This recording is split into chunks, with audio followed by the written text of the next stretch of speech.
Breaking లో చూస్తున్నాం. మల్కాజ్గిరి కోర్టులో హెచ్సీఏ కేసు నిందితులు బెయిల్ పిటిషన్లు దాఖలు చేశారు. 5 నిందితులు హెచ్సీఏ అధ్యక్షుడు జగన్మోహన్ రావు, ట్రెజరర్ శ్రీనివాసరావు, సీఈఓ సునీల్, రాజేంద్ర యాదవ్, కవిత బెయిల్ పిటిషన్లు దాఖలు చేశారు. మరోవైపు హెచ్సీఏ కేసులో కస్టడీ పిటిషన్ దాఖలు చేశారు సిఐడి అధికారులు. 14 రోజుల రిమాండ్లో ఉన్న 5 సిఐడి కస్టడీ కోరింది. 10 రోజుల కస్టడీకి ఇవ్వాలని మల్కాజ్గిరి కోర్టులో పిటిషన్ దాఖలు చేశారు. కస్టడీ బెయిల్ పిటిషన్లపై ఎల్లుండి కోర్టు విచారించనుందని తెలుస్తోంది.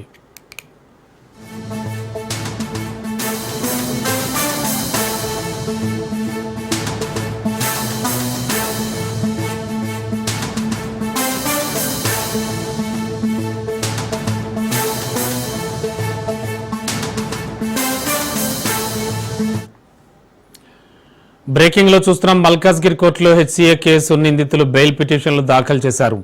5 నిందితులు హెచ్సీఏ అధ్యక్షుడు జగన్మోహన్ రావు, ట్రెజరర్ శ్రీనివాసరావు, సీఈఓ సునీల్, రాజేంద్ర యాదవ్, కవిత బెయిల్ పిటిషన్లు దాఖలు చేశారు. మరోవైపు హెచ్సీఏ కేసులో కస్టడీ పిటిషన్ దాఖలు చేశారు సిఐడి అధికారులు.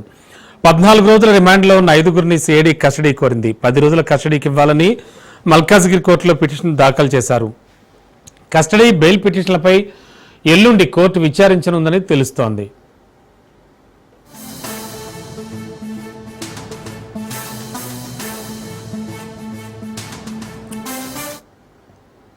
ఇదే అంశానికి సంబంధించి లేటెస్ట్ ఇన్ఫార్మేషన్ ఇచ్చడానికి మా కరెస్పాండెంట్ రత్నకుమార్ సిద్ధంగా ఉన్నారు. రత్న, మల్కాజ్గిరి కోర్టులో బెయిల్ పిటిషన్లు అయితే దాఖలయ్యాయి. అండ్ మరోవైపు చూస్తే కనుక సిఐడి అధికారులు కూడా దాఖలు చేశారు పిటిషన్లు. ఏం జరుగుతోంది?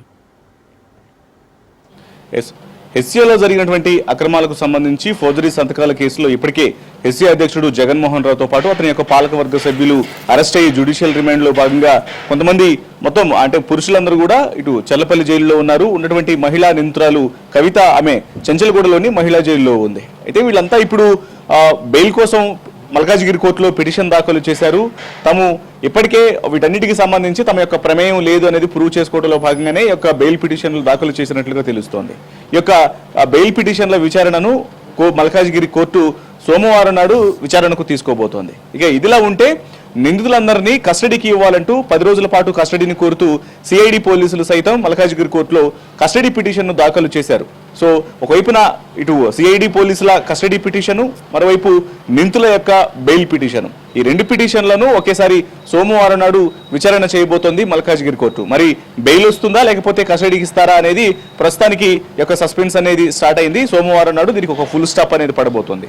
ఇక బెయిల్ పిటిషన్లకు సంబంధించి మాట్లాడుకున్నట్లయితే ఎవరైతే ఇటు హెచ్సీఏకు సంబంధించిన విషయంలో అక్రమాలు జరగలేదు, తనని వ్యక్తిగతంగా టార్గెట్ చేసి ఇబ్బందులకు గురి చేస్తున్నారన్నటువంటి విషయాలన్నింటినీ కూడా మీడియాతో మాట్లాడే ప్రయత్నం చేశారు జగన్మోహన్ రావు.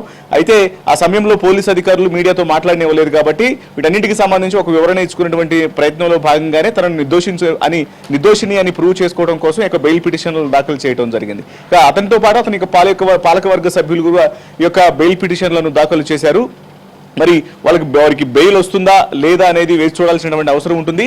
ఇందులో ఏటుగా ఉన్నటువంటి మరొక వ్యక్తి ప్రస్తుతానికి పరారీలో ఉన్నాడు కాబట్టి అతని కోసం సిఐడి పోలీసులు గాలింపు చర్యలు చేపట్టారు. ఇక ఇదిలా ఉంటే ఈ 5 ప్రస్తుతం అదుపులో ఉన్నటువంటి 5 కస్టడీకి ఇవ్వాలంటూ కూడా సిఐడి పోలీసులు కస్టడీ పిటిషన్లు దాఖలు చేశారు. మొత్తం 10 రోజుల పాటు తమకు కస్టడీకి అప్పగించాలంటూ కూడా ఈ యొక్క కస్టడీ పిటిషన్లో కోరటం జరిగింది. కస్టడీకి అప్పగిస్తే అసలు హెచ్సీఏలో ఏ రకంగా జగన్మోహన్ రావు రంగప్రవేశం చేశాడు, ఇప్పటి వరకు అతను ఇటు సిఐడి పోలీసులు చేసినటువంటి ఎంక్వైరీలో భాగంగా దర్యాప్తులో అతను శ్రీచక్ర క్లబ్ పేరుతో అక్రమంగా సంతకాలను ఫోర్జరీ చేసి, కృష్ణ యాదవ్ అనేటువంటి వ్యక్తి యొక్క సంతకాలను ఫోర్జరీ చేసి క్లబ్ మెంబర్గా శ్రీచక్ర క్లబ్లో చోటు సంపాదించుకొని ఆ రకంగా ఇటు హైదరాబాద్ క్రికెట్ అసోసియేషన్ ఎన్నికల్లో పోటీ చేసేటటువంటి విషయం అనేది ఉంది. కాబట్టి దీని మీద పూర్తిగా అన్ని విషయాలను తెలుసుకున్నటువంటి ప్రయత్నంలో భాగంగానే కస్టడీకి తీసుకోబోతోంది సిఐడి పోలీసులు.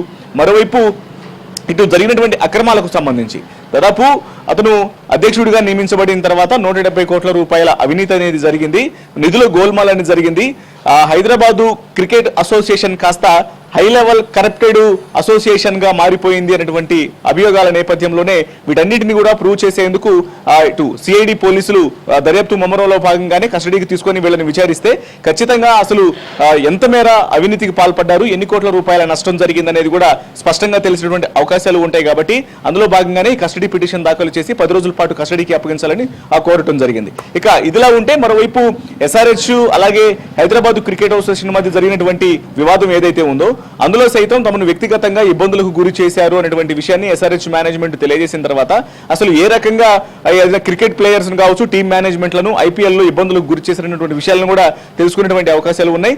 కేసు దర్యాప్తును మరింత ముందుకు తీసుకెళ్లి నిందితులు చేసినటువంటి అవినీతిని బయటపెట్టేందుకు అనేక కీలక విషయాలను వెలుగులోకి రావాలంటే వీళ్ళందరినీ కూడా కస్టడీకి తీసుకోవాల్సినటువంటి అవసరం ఉన్న నేపథ్యంలోనే కస్టడీ పిటిషన్ దాఖలు చేయడం జరిగింది. మొత్తానికి ఈ 2 పిటిషన్లు సోమవారం నాడు విచారణకు రాబోతున్నాయి. మరి నిందితులకు బెయిల్ ఇస్తుందా కోర్టు, లేకపోతే CID పోలీసులు కోరిన విధంగా కస్టడీకి అప్పగిస్తుందా అనేది సోమవారం నాడు ఒక స్పష్టత అయితే వచ్చేటువంటి అవకాశం ఉంది.